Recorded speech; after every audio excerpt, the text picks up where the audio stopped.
Friends and neighbors, it's Neil Street back again. I made the second break of another tournament, and so I had a lot of luck getting here. Let me just quickly look at my stats. I'm seeing the flop 27% of the time, and I've won 8 of 9 pots at Showdown and 1 pot without Showdown. So I am in 9th place of the remaining 26 players of the original 297 entries. The prize pool is 13 million. And the money up top for first place is 1,219,000. So, yeah, you go through times when you just get dealt great cards, and you have to wait long enough. You have to play long enough in order to get to those times. So that happened today. I got pocket rockets twice. I actually got so many good hands I can't remember them all. But I did take some screenshots at various times of the hand. So if I wanted to, I could get into that. But I won't bore you guys with those kinds of details. So I'm going to read another blog entry, which is my new custom, or not so new. So this one was from June 30th, 2020. It's called Flopping the Moon. The most memorable hand of last night's session was the one where I flopped the moon. I was dealt K3S, King 3 suited, and flopped a full house of threes full of kings. A hand like that stops me in my tracks, betting-wise. I never want to bet in that scenario. I just want to call any bet until we get to the river. At that point, I'll raise or bet. I got under the lights last night, and that great result got me back into the blue. And again, if I haven't mentioned it, I can't remember if I have or not, but being in the blue is my term for when you are when your current yearly balance is the highest it's been for the year. So we're starting up in 10 seconds. So I have a great shot of making the final table. And if I manage to do that, I'll try to keep laddering up. So the next payout is at 26th place for 150,000, and the next money jump is at 18th place for 163, so that's another 13,000. So I'll check this.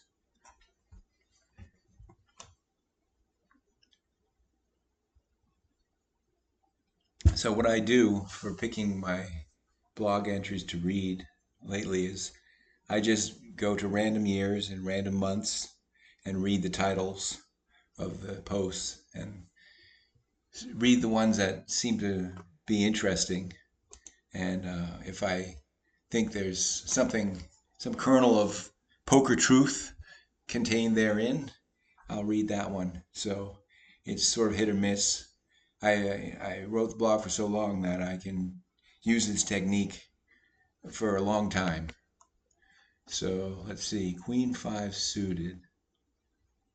This guy's, I'm going to be meek. So already I moved down a little bit from 9th to 13th. But sometimes you just gotta wait for your turn. Okay, pair of threes. That's pretty sad. Now, if it had folded around to me and I was up against just the blinds, I would have considered calling this. If it folds around from here, I still might consider it, because I'm in position. I have the dealer button. I'll be the last to act, so I'll have the most information of anyone. So if I call, someone could try to go over the top, but them's the chances you need to take. So I'll call it and see if I can see the flop.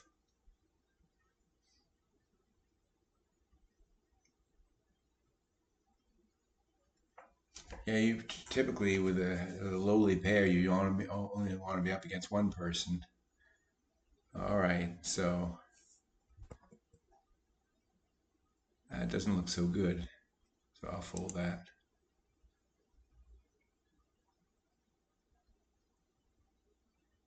Okay, so they split the pot, they chopped the pot. So again, I dropped a little, but made the right call. It might have been the wrong call to come along, but I made the right call to fold when I did. So, I mean, I should have probably folded, but I was when you have the dealer button, you just have to know that that counts for a lot. And you end up calling with worse hands than you would call if you weren't in the dealer, didn't have the dealer button. So I'm continuing my slide down the, okay, so already two people, I think there were 25 to start, two people have been faded. So that part's good. So 18th place is the next money jump.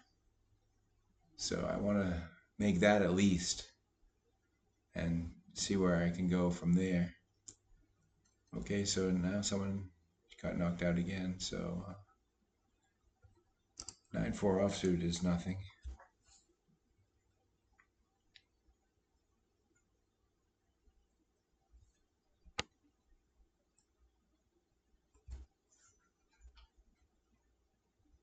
So just waiting around.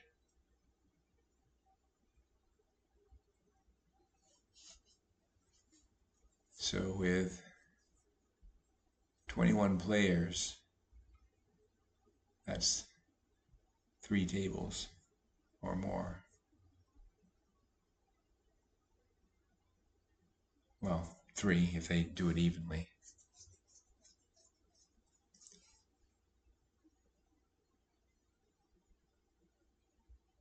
So what I want to get down to is the final 9, final table.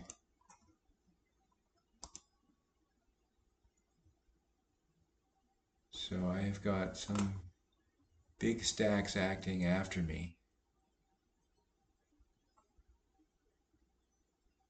I'll take a flyer, and then I'll have to fold if they go over the top.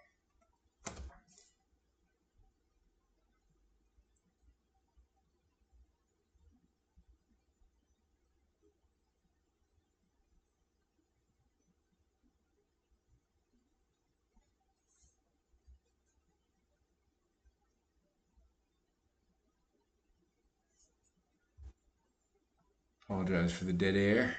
Not much to say really right about now. So I have middle pair, and I'm dominated by the other stacks in terms of chips. So do I really want to risk my tournament life on middle pair? I'm hoping they just check and I'll check back. We all get to see another card. Okay, I paired my 10. So I have 2 pair. That's really good. So now I will call this and see what we get. All right, I gotta go with it. Okay, he had a straight, so that was not my best play ever.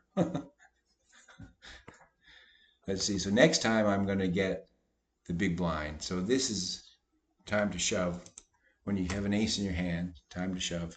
So this is likely to be a very short video, but at least I got to make one. It's because I don't allow myself to make one unless I make the second break of a tournament. So yeah, I didn't handle myself once I got here with much skill. But hey, I was the beneficiary of a lot of luck to get here. Okay, I've got top pair, so that's a good thing. Hope no one else has an ace. I have a 9 kicker, which is medium. Okay. Oh wow. He hit us straight on the turn. Wow, that's all she wrote. Okay, well, that's the way the cookie crumbles. So I end up in 21st place for 150K. So I made 100K profit on this tournament. So it's been real, it's been fun, and I shall see you all later.